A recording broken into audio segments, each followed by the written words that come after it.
ಚಿನ್ನದ ಪದಕ ಪಡೆದ ವೈದ್ಯ ದಂಪತಿಗಳಿಗೆ ಸನ್ಮಾನ.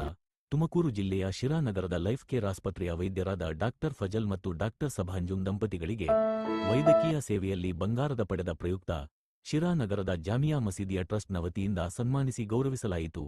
ಸಂದರ್ಭದಲ್ಲಿ ಜಾಮಿಯಾ ಮಸೀದಿಯ ಅಧ್ಯಕ್ಷ ಮುಹಮ್ಮದ್ ಜಾಫರ್, ನಗರಸಭಾ ಸದಸ್ಯ ಮಹಮ್ಮದ್ ರಫೀವುಲ್ಲಾ ಖಾದರ್ ಸೇರಿದಂತೆ ಅನೇಕ ಮುಖಂಡರು ಉಪಸ್ಥಿತರಿದ್ದರು.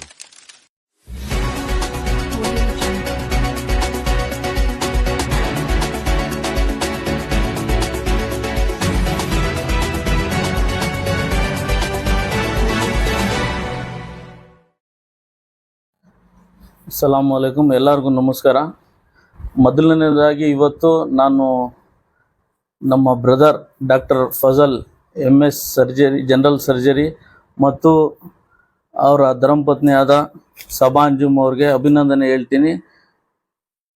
ಇವರು ನಮ್ಮ ಡಾಕ್ಟರ್ ಫಜಲ್ ಅವರು ಇವತ್ತು ಏನು ಈ ಸ್ಟೇಟ್ಗೆ ಗೋಲ್ಡ್ ಮೆಡಲ್ ತಗೊಂಡು ಇವತ್ತೊಂದು ಸಿರಾಗೆ ಒಂದು ನಮಗೆಲ್ಲ ಒಂದು ಹೆಮ್ಮೆ ದಿವಸ ಅಂತ ನಾನು ಅನ್ಕೊಳ್ತೀನಿ. ಇವತ್ತು ಇಬ್ರು, ಅವರು ಮತ್ತು ಅವ್ರ ಹೆಂಡತಿಯವರು ಇಬ್ಬರು ಗೋಲ್ಡ್ ಮೆಡಲಿಸ್ಟ್ ಆಗಿ ಇವತ್ತು MS-ನಾಗೆ ನಮ್ಮ ಸಿರಾಗ್ ಒಂದು ಕೀರ್ತಿ ತಂದವ್ರೆ.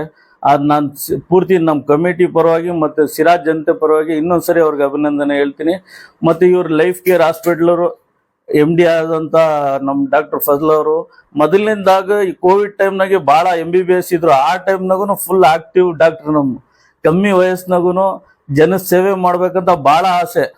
ನಮ್ಮ ಜಾಮಿಯಾ ಮಸೀದಿ ಹತ್ರನೂ ಬಂದು ಎಲ್ಲ ಗೈಡ್ ಮಾಡ್ತಿದ್ರು, ಯಾವ ಥರ ಮಾಡಬೇಕು, ಏನೇನು ಈ ಕೋವಿಡ್ ಟೈಮ್ನಾಗ ಜನಕ್ಕೆ ಏನು ಕಷ್ಟದಾಗ ಇದ್ದಾರೆ ಅವ್ರಿಗೆ ಯಾವ ಥರ ಬಗೆಹರಿಸ್ಬೇಕಂತ ಭಾಳ ಬಂದು ಇಲ್ಲಿ ನಮ್ಗೆ ಸಾಥ್ ಕೊಡ್ತಿದ್ರು.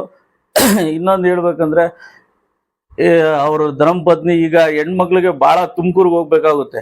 ಇಲ್ಲೇ ಒಳ್ಳೆ ಗೋಲ್ಡ್ ಮೆಡಲಿಸ್ಟ್ ಡಾಕ್ಟರ್ ಇದ್ದಾರೆ. ಎಲ್ಲರಿಗೂ ನಾನು ವಿನಂತಿ ಮಾಡ್ತೀನಿ ಏನಂದ್ರೆ ತುಮಕೂರಿಗೆ ಹೋಗೋದು ಬೇಕಾಗಿಲ್ಲ. ಈಗ ಒಳ್ಳೆ ನಮ್ಮ ಸಿರಾದಾಗೆ ಒಳ್ಳೆ ಡಾಕ್ಟರ್ ಇದ್ದಾರೆ. ಎಲ್ಲರೂ ಲೈಫ್ ಕೇರ್ ಹಾಸ್ಪಿಟ್ಲಿಗೆ ಬಂದು ಭೇಟಿ ಮಾಡಿ ಅಂತ ನಾನು ಹೇಳ್ಕೊಂಡು ಇವ್ರಿಗೆ ಶುಭಾಶಯಗಳು ಕೋರ್ತೇನೆ. ಅಸ್ಸಲಾಮು ಅಲೈಕುಮ್ ವರಹಮತುಲ್ಲಾಹಿ ವಬರಕಾತು. ಎಲ್ಲರಿಗೂ ನನ್ನ ನಮಸ್ಕಾರಗಳು. ನನ್ನ ಹೆಸರು ಡಾಕ್ಟರ್ ಫಜಲ್ ಅಂತ.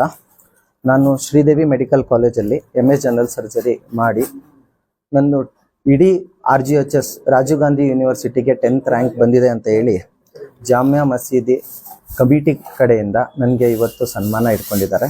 ಹಾಗೂ ನನ್ನ ವೈಫ್ ಡಾಕ್ಟರ್ ಸಭಾ ಅಂಜುಮ್ ಗೈನಕಾಲಜಿಸ್ಟು, ಅವರು 7th ರ್ಯಾಂಕ್ RGUHS ಅಂದರೆ ರಾಜೀವ್ ಗಾಂಧಿ ಯೂನಿವರ್ಸಿಟಿನಲ್ಲಿ 7th ರ್ಯಾಂಕ್ ಬಂದಿರೋದಕ್ಕೆ ಈ ಪ್ರೋಗ್ರಾಮು ಸನ್ಮಾನ ನಮಗೆ ಮಾಡಿದ್ದಾರೆ. ನನ್ನ ಮನಸ್ಸಿಂದ ಹೃದಯಪೂರ್ವಕ ನಾನು ಧನ್ಯವಾದಗಳನ್ನು ಅರ್ಪಿಸುತ್ತೇನೆ ಈ ಕಮಿಟಿಗೆ. ಮತ್ತು ಇನ್ನೊಂದು ಮಾತು ಏನು ಹೇಳಬೇಕು ಅಂತ ಇಷ್ಟಪಡ್ತೀನಿ ಅಂತ ಹೇಳಿದ್ರೆ, ಈ ಕಮಿಟಿ ಬರೀ ಇವತ್ತಿಗೆ ಸನ್ಮಾನ ಮಾಡಿದ್ದಾರೆ ಅಂತ ಅಲ್ಲ, 2010 ಮತ್ತು 11ನೇ ಸಾಲಿನಲ್ಲಿ ನಾನು ಇಡೀ CET ಟೈಮಲ್ಲಿ 679 ರ್ಯಾಂಕಿಂಗ್ ಬಂದಿದ್ದೆ. ಇದೇ ಕಮಿಟಿ ನನಗೆ 2010 ಈ ಜಾಗದಲ್ಲಿ ಆವಾಗಲೇ ಸನ್ಮಾನ ಮಾಡಿತ್ತು. ಒಂದು. ಎರಡನೇದು, ಪ್ರತಿ ವರ್ಷ SSLC ಮತ್ತು PUC ಯಾರು ಡಿಸ್ಟಿಂಕ್ಷನ್ ಬರ್ತಾರೆ, ಯಾರು ಪರ್ಸಂಟೇಜ್ ತೆಗಿತಾರೆ, ಪ್ರತಿ ವರ್ಷ ಅಲ್ಲಿಂದ ಇಲ್ಲಿವರೆಗೂ ಇವರು ಸ್ಕಾಲರ್ಶಿಪ್ಪು ಎಜುಕೇಷನ್ ಏನು ಇದೆ ಅದಕ್ಕೆ ಬೆಳೆಸೋಕ್ಕೋಸ್ಕರ ಯಾವುದೇ ಕ್ಯಾಸ್ಟು ಯಾವುದೇ ಇದು ನೋಡಿಲ್ಲಲ್ಲ ಎಲ್ಲರಿಗೂ ಸ್ಕಾಲರ್ಶಿಪ್ ವಿತರಣೆ ಮಾಡ್ತಾ ಇದ್ದಾರೆ. ಒಂದು. ಎರಡನೇದು, ಈ ಕಮಿಟಿ ಬಗ್ಗೆ ಹೇಳಬೇಕು ಅಂತ ಹೇಳಿದ್ರೆ, ಕೋವಿಡ್ ಮಹಾಮಾರಿನಲ್ಲಿ ನಾನು ಹಾಸ್ಪಿಟಲ್ ಪೇಷಂಟ್ಸ್ ನೋಡೋ ಟೈಮಲ್ಲಿ ನನಗೆ ಇಲ್ಲಿಂದ ಫೋನ್ ಬಂತು, ಡಾಕ್ಟ್ರೆ ಇಲ್ಲಿ ಸ್ವಲ್ಪ ಬನ್ನಿ ಅಂತ.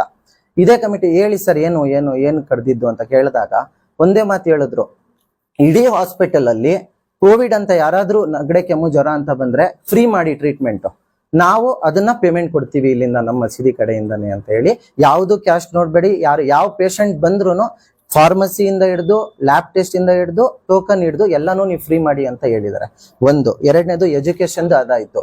ಮೂರನೇದು, ಕೋವಿಡ್ ಟೈಮಲ್ಲಿ 100 ಆಕ್ಸಿಜನ್ ಸಿಲಿಂಡರ್ಸು ಈ ಕಮಿಟಿಯಿಂದ ವಿತರಣೆ ಆಗಿದೆ ಎಲ್ಲ ಪೇಷಂಟ್ಸ್ಗೆ. ಈ ಥರ ಈ ಕಮಿಟಿಯಿಂದ ತುಂಬ ಒಳ್ಳೆ ಕೆಲಸ ಆಗ್ತಾ ಇದೆ. ನಾಲ್ಕನೇದು, ಮದರಸಾ ಅವ್ರಿಗೆ ಪ್ರತಿ ವರ್ಷ ಪ್ರೈಸ್ ಡಿಸ್ಟ್ರಿಬ್ಯೂಷನ್ ಆಗಲಿ ಸ್ಕಾಲರ್ಶಿಪ್ ಆಗಲಿ ಅದು ವಿತರಣೆ ಆಗ್ತಾ ಇದೆ.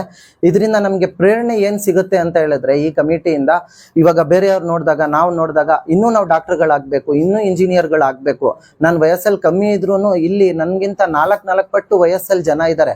ಆದರೂ ನಮಗೆ ಕರೆದ್ಬಿಟ್ಟು ಶಾಲಾ ಹಾರ ಹಾಕಿ ಇಷ್ಟೊಂದು ಸನ್ಮಾನ ಮಾಡ್ತಾರೆ ಅಂತ ಹೇಳಿದ್ರೆ, ನಾನು ನಮ್ಮ ಜಾಫರ್ ಅಣ್ಣ ಮತ್ತು ನಾಯಿಬೆ ಮುತ್ತಲ್ಲಿ, ಅನ್ಸರ್ ಸಾಬು ಮತ್ತು ರಾಮತುಲ್ಲಾ ಅಣ್ಣ, ರಫೀ ಭಯ ಎಲ್ಲರೂ ಕಮಿಟಿ ಏನಿದ್ದಾರೆ, ಖಾದರ್ ಫುಲ್ ಕಮಿಟಿ ಏನಿದ್ದಾರೆ ಮುನವರ್ ಸಾಬ್ರು, ಅಜೀಂ ಸಾಬ್ರು ಮತ್ತೆ ಇಕ್ಬಾಲ್ ಸಾಬ್ರು ಎಲ್ಲಾರ್ಗು ನಾನು ನನ್ನ ಮನಸ್ಸಿಂದ ಹೃದಯಪೂರ್ವಕ ಧನ್ಯವಾದಗಳನ್ನ ಹೇಳ್ತಾ ನಾನು 2 ಮಾತು ಮುಗಿಸ್ತೀನಿ. ಅಸ್ಸಲಾಮುಅಲೈಕುಂ, ನಮಸ್ಕಾರ ಎಲ್ಲರಿಗೂ.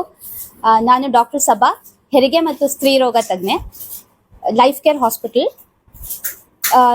ಇವತ್ತಿನ ದಿನ ನನಗೆ ಜಾಮಿಯಾ ಕಮಿಟಿಯಿಂದ ಸನ್ಮಾನ ಸಮಾರಂಭ ಏನ್ ಏರ್ಪಡಿಸಿದ್ದಾರೆ ಅದಕ್ಕೆ ನಾನು ಹೃತ್ಪೂರ್ವಕ ಧನ್ಯವಾದಗಳನ್ನ ಹೇಳ್ತೀನಿ. ನನಗೆ ತುಂಬಾ ಖುಷಿ ಆಗ್ತಾ ಇದೆ ಇವತ್ತು ಈ ಸನ್ಮಾನ ಸಮಾರಂಭ ಭಾಗಿಯಾಗಿರಕ್ಕೆ. ನನ್ನ ಬಗ್ಗೆ ಹೇಳುವುದಾದ್ರೆ, ನಾನು MBBS ದಾವಣಗೆರೆ JJ ಮೆಡಿಕಲ್ ಕಾಲೇಜಲ್ಲಿ ನನ್ನ MBBS ಹಾಗೂ ನನ್ನ MS ಸ್ನಾತಕೋತ್ತರ ಪದವಿ MS OBG ಎರಡನ್ನೂ ದಾವಣಗೆರೆ JJ ಮೆಡಿಕಲ್ ಕಾಲೇಜಲ್ಲೇನೆ ನಾನು ಓದಿರೋದು. ಅಲ್ಲಿ ನಾನು ನನ್ನ MS OBG ಅಲ್ಲಿ RGHS ರಾಜೀವ್ ಗಾಂಧಿ ಯೂನಿವರ್ಸಿಟಿಯಲ್ಲಿ ನನಗೆ ಯೂನಿವರ್ಸಿಟಿ ಟಾಪರ್ ಆಗಿ 7th ರ್ಯಾಂಕ್ ಬಂದಿದೆ ಅಂತ ಹೇಳಿ ಗೋಲ್ಡ್ ಮೆಡಲ್ ಕೊಟ್ಟು ಸನ್ಮಾನ ಮಾಡಿರೋದು. ನಂತರ ನಾನು ಅಲ್ಲಿ ದಾವಣಗೆರೆಯಲ್ಲಿ ಚಿಗಟೇರಿ ಜಿಲ್ಲಾ ಆಸ್ಪತ್ರೆಯಲ್ಲಿ ಕಲ್ತಿರೋದು ಕೂಡ ಹಾಗೂ ಸೇವೆ ಕೂಡ ಸಲ್ಲಿಸಿದ್ದೀನಿ. ನಂತರ ನಾನು ಸೀನಿಯರ್ ರೆಸಿಡೆನ್ಸಿಯನ್ನ ಮೆಗನ್ ಹಾಸ್ಪಿಟಲ್ ಶಿವಮೊಗ್ಗದಲ್ಲಿ ಕೂಡ ನಾನು ಸೇವೆ ಸಲ್ಲಿಸಿರೋದು, ಹೆರಿಗೆ ವಿಭಾಗದಲ್ಲಿ ಸೇವೆ ಸಲ್ಲಿಸಿದ್ದೀನಿ. ನಂತರ ಶ್ರೀದೇವಿ ತುಮಕೂರು ಮೆಡಿಕಲ್ ಕಾಲೇಜಲ್ಲಿ ನಾನು ಅಸಿಸ್ಟೆಂಟ್ ಪ್ರೊಫೆಸರ್ ಆಗಿ ಹೆರಿಗೆ ಮತ್ತು ಸ್ತ್ರೀ ರೋಗ ವಿಭಾಗದಲ್ಲಿ ನಾನು ಅಲ್ಲಿ ಕೂಡ ನಾನು ಸೇವೆ ಸಲ್ಲಿಸಿದ್ದೀನಿ. ಇವತ್ತು ಈ ದಿನ ನಾನು ನಮ್ಮ ಮಾವ ಅವರಾದ ಅಲ್ಹಾಜ್ ಮೊಹಮ್ಮದ್ ಗೌಸ್ ಸಾಬ್ ಅವರು ಶುರು ಮಾಡುವಂತಹ ಒಂದು ಲೈಫ್ ಕೇರ್ ಆಸ್ಪತ್ರೆಯಲ್ಲಿ ನನಗೆ ಸೇವೆ ಸಲ್ಲಿಸಲು ಅವಕಾಶ ದೊರೆತಿರುವುದು ಇದು ನನ್ನ ಪುಣ್ಯ ಅಂತ ಅನ್ಕೋತೀನಿ.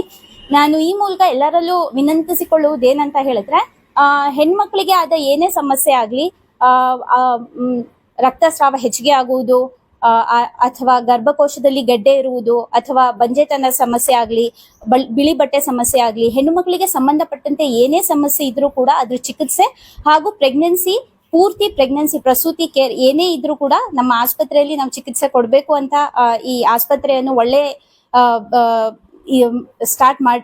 ಶುರು ಮಾಡ್ತಾ ಇದ್ದೀವಿ. ಹಾಗಾಗಿ ನಿಮ್ಗೆ ಎಲ್ಲರಿಗೂ ಇಲ್ಲಿ ಬಂದು ಈ ನಮ್ಮ ಸೇವೆಗಳನ್ನು ಸದುಪಯೋಗ ಪಡಿಸ್ಕೊಳ್ಳಿ ಅಂತ ಹೇಳ್ತಾ ನಾನು ಮಾತು ಮುಗಿಸ್ತೇನೆ.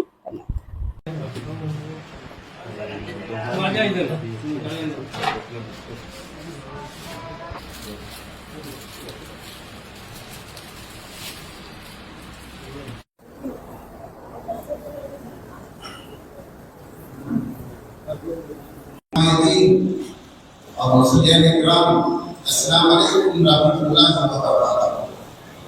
मैं आप तमाम हज़रात का अपनी फुर्सत में दिल्ली अब्दुल एहराजों से शुक्रगुजार हूँ कि आज की सलाह हिम्मत अफजाई करते रहे तो और इसी तरह का सिलसिला मेरे तारीखी शहर सिरा में अगर जारी रहा तो मैं इसके लिए दिल की अमीर एहराजों से मुबारकबाद पेश करता हूँ।